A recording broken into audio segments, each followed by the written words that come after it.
जयप्रकाश नारायण ने छात्र आंदोलन का नेतृत्व कब किया था? 5 जून 1974 जानते हो। ज्ञानपीठ पुरस्कार से सम्मानित रचना कौन सी है? उर्वशी, जो कि ये रामधारी सिंह दिनकर की रचना है। चित्ररेखा भी किसकी है? जायसी साहब की ही रचना है। और जायसी किस भाषा के प्रमुख कवि हैं? तो ये ठेठ अवधी भाषा में पद्मावत लिखे हैं। तो इनकी भाषा क्या है? अवधी भाषा है। पेशगी क्या है? पेशगी एक प्रतिपूर्ति है, जो जानते हैं प्रतिपूर्ति में 3 चैप्टर है आप सभी के, और जो कि पेशगी के आप लोग को पता होना चाहिए कि इसके लेखक कौन है? हेनरी लोपेज हैं। क्या? हेनरी लोपेज हैं। हिंदी में वचन के कितने प्रकार होते हैं भैया? 2 प्रकार होते हैं, याद रखिएगा। अगम का क्या हो जाएगा? विलोम सुगम हो जाएगा। एकेश्वरवाद का बहुदेववाद हो जाएगा। मेरे प्यारे बच्चों नमस्कार, मैं दिनेश शाश्वत आप सभी साथी का स्वागत करता हूं आपके अपने सबसे विश्वसनीय परिवार में। आप सब लोग जानते हैं वेरी मोस्ट इंपॉर्टेंट आप सबके लिए मैं क्वेश्चन लेकर आया हूं, जो पूरे किताब से है, जो आपके बोर्ड एग्जाम में सीधे देखने को मिलेगा और यहीं से प्रश्न आएगा। इस बात को मैं बता रहा हूं, चाहे आर्ट का बच्चा हो, इंग्लिश मीडियम का हो, हिंदी मीडियम का हो, कॉमर्स का हो, कहीं का भी हो, अगर बिहार बोर्ड का एग्जाम देना है तो उसको इस क्लास को देख के जाना है। पूरी क्लास बिना देखे हुए स्किप मत करना प्यारे बच्चों, बहुत फायदेमंद क्लास होने वाली है। आप सब लोग जो इधर उधर भटक रहे हो ना, एक वीडियो में पूरी किताब से प्रश्न आप सबको मैं दे दिया हूं, इसको पूरा सॉल्व कर लेना और बहुत कम टाइम में मैं पूरी किताब का क्वेश्चन करा रहा हूं, ठीक है?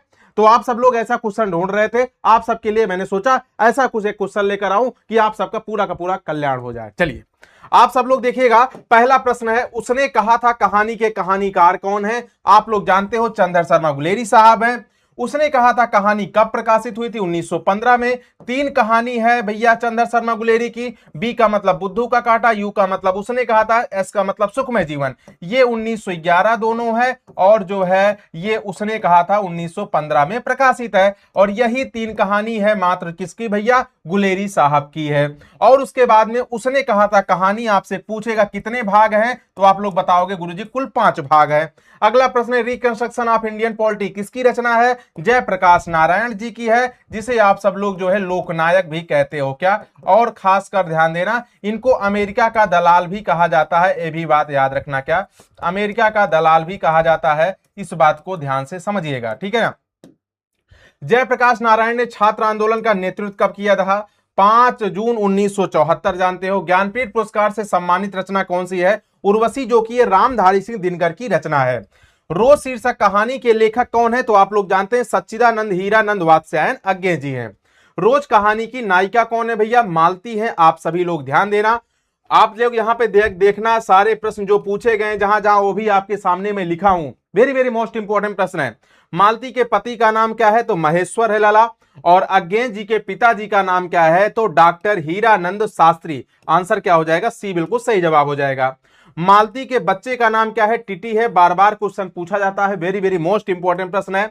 एक लेख और एक पत्र के लेखक कौन है? भगत सिंह। याद करो भगत सिंह का ऐसा चैप्टर जो एक बार पढ़ने पर जुनून पैदा हो जाए मेरे प्यारे बच्चों। धांगड़ों की 18वीं शताब्दी के अंत में किस कार्य के लिए लाया गया था? धांगड़ों को किस कार्य के लिए लाया गया था? आप बोलो गुरुजी नील की खेती के लिए लाया गया था। क्या? नील की खेती के लिए लाया गया था। गंडक नदी की चर्चा किस शीर्षक पाठ में है? तो ओ सदानीरा, जो कि एक ये निबंध है, जो कि क्या है? निबंध है। जगदीश चंद्र माथुर जी का निबंध है, याद रखिएगा। सिपाही की मां के रचनाकार कौन है? तो मोहन राकेश हैं, जो कि ये सिपाही की मां, अगर पूछी इसकी विधा क्या है तो आप लोग एकांकी बताना। क्या? एकांकी। सिपाही की मां शीर्षक में शीर्षक एकांकी की मुन्नी की अवस्था कितनी है? 14 वर्ष है। और 13 वर्ष किसकी है? धन्नो की है। धन्नो कौन है? बगल एक जो पड़ोसी ने कुंती, उन्हीं की क्या है? ये बेटी है। उन्हीं की क्या है? बेटी है, याद रखिएगा, ठीक है ना? अगला प्रश्न है, सिपाही की मां शीर्षक पाठ की साहित्यिक विधा क्या है? अभी बताया आप सभी को, एकांकी है। क्या है? एकांकी है।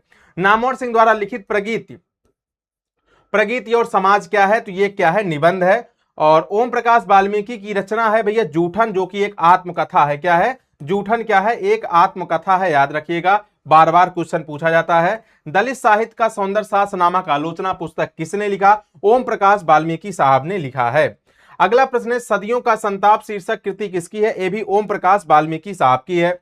तिरिक्ष कहानी के कहानीकार कौन है भैया? उदय प्रकाश है, याद रखना। तिरिक्ष एक जो है क्या है? कहानी है। तिरिक्ष एक कहानी है। जायसी किस शाखा के प्रमुख कवि हैं? तो प्रेम मार्गी शाखा के हैं। इनको प्रेम का पीर कवि भी कहा जाता है। क्या? प्रेम का पीर कवि भी जायसी साहब को कहा जाता है। कड़बक किनकी रचना है? कड़बक जो है मलिक मोहम्मद जायसी साहब की ही रचना है, याद रखना। जायसी की रचना निम्न में से कौन सी है? तो जायसी की रचना कड़बक है। याद रखना मेरे प्यारे बच्चों अच्छे से कि जायसी की रचना क्या है? कड़बक है। चित्ररेखा भी किसकी है? जायसी साहब की ही रचना है। और जायसी किस भाषा के प्रमुख कवि हैं? तो ये ठेठ अवधी भाषा में पद्मावत लिखे हैं, तो इनकी भाषा क्या है? अवधी भाषा है। भगवान श्री कृष्ण किस कवि के पूज्य हैं? तो भैया सूरदास साहब को याद रखना, जिसे समय का सूर्य भी कहा जाता है। सूर सागर इनकी प्रमुख रचना है। क्या? सूर सागर इनकी प्रमुख रचना मानी जाती है। तुलसीदास का सर्वश्रेष्ठ महाकाव्य क्या है? श्री रामचरितमानस है, जो साहित्यिक अवधी भाषा में लिखा गया हिंदी का पहला महाकाव्य माना जाता है।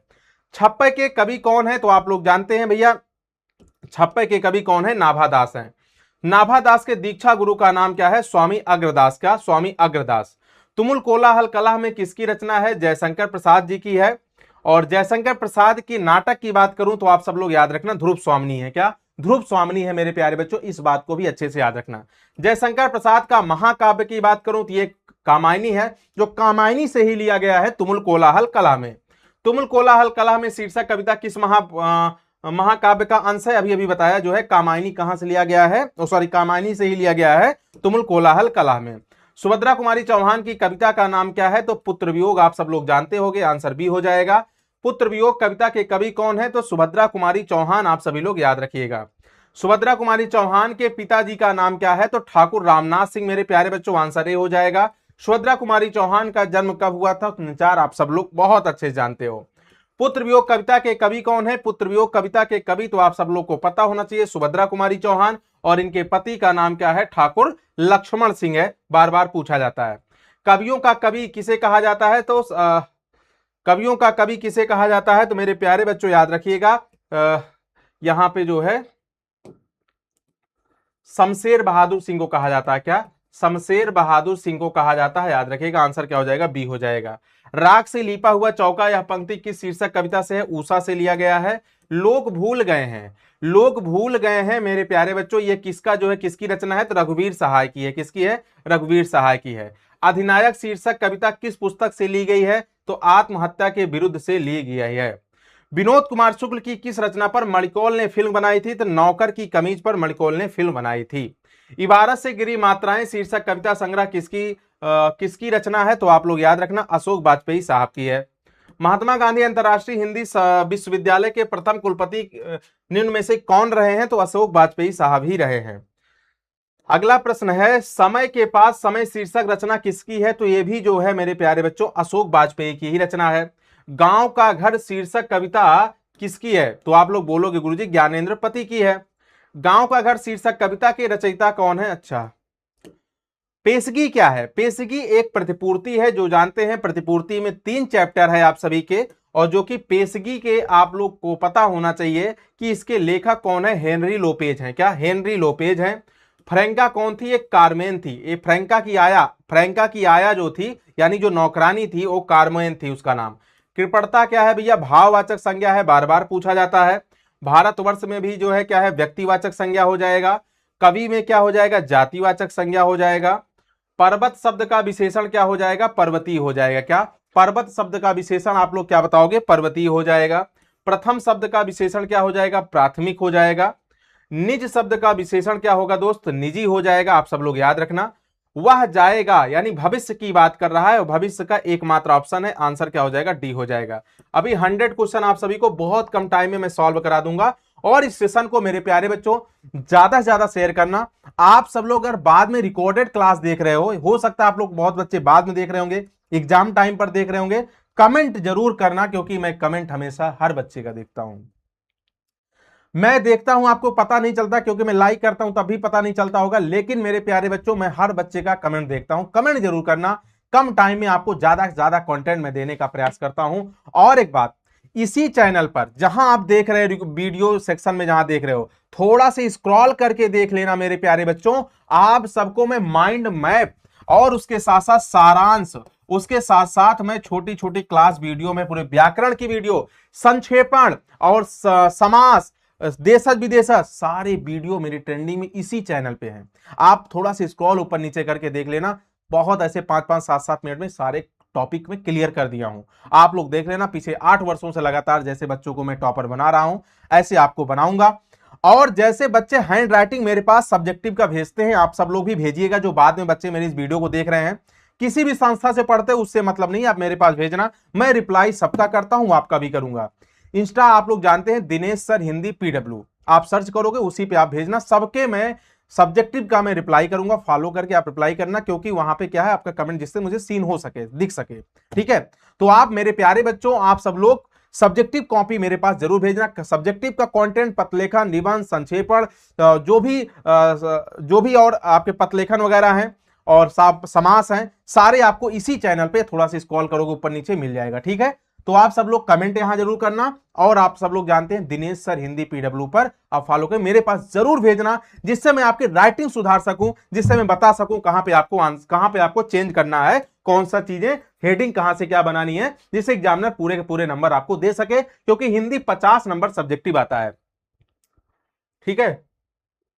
वह जाएगा, ठीक है, गीता जाएगी, यार बात तो एक ही है, सेम जैसे है, चलो ठीक है। उसके बाद लिंग, लिंग किस भाषा का शब्द है? संस्कृत भाषा का शब्द है। दही, हाथी, पानी, मोती, दही, हमेशा जो है याद रखिएगा पुल्लिंग मानी जाती है। हिंदी में वचन के कितने प्रकार होते हैं भैया? 2 प्रकार होते हैं, याद रखिएगा, क्या 2 प्रकार होते हैं। रीति, रीति शब्द का बहुवचन क्या हो जाएगा? रीतियां हो जाएगा। यशोदा, यशा धंधा हो जाएगा मेरे प्यारे बच्चों, ए जवाब हो जाएगा। संसार में समधन सार व्यंजन संधि है। पवन में पोधन अन हो जाएगा, और जो कि आप जानते हो पवन में अजाद ईश्वर संधि है। चंद्रमौली, जिसके मस्तक पर चंद्रमा हो, अर्थात भगवान शिव की बात कर रहा है, बहुव्रीहि समास हो जाएगा। चंद्रशेखर, जिसके शिखर पर चंद्रमा हो, जिसके शिखर पर चंद्रमा हो, इसका मतलब क्या हो जाएगा? बहुव्रीहि समास, आप सब लोग जानते हो, ठीक है। वन मानुष, वन में मानुष, जो मनुष्य वन में रहता हो, यानी तत्पुरुष समास हो जाएगा। भारतवर्ष किसका निबंध है? आप सबको पता होना चाहिए, निबंध की एक ट्रिक बता रहा हूं, बाकी मैं सभी, ये जो है गुलेरी साहब की है, चंद्र शर्मा गुलेरी की ट्रिक है, आप सबको बता रहा हूं, कैसा लगेगा आप लोगों को ये भी बताना बाद में, ठीक है ना। पुरानी कसम भारत D², ये क्या है? निबंध है, ये निबंध है गुलेरी साहब का, आपको एक भी क्वेश्चन गलत नहीं होगा। यहां पे ध्यान देना, यहां पे मेरे प्यारे बच्चों, पुरानी का मतलब हो जाएगा पुरानी हिंदी, क्वेश्चन क्या पूछा है? अच्छा, पुरानी हिंदी निबंध किसका है? गुलेरी का। का मतलब हो जाएगा कछुआ धर्म, का मतलब क्या हो जाएगा? कछुआ धर्म, ये भी किसका है भैया? गुलेरी का ये निबंध है। सा का मतलब हो जाएगा संस्कृत का टिपरारी, क्या? संस्कृत की टिपरारी, ये भी किसका निबंध है? आप लोग बोलोगे गुरुजी गुलेरी का निबंध है, ठीक है।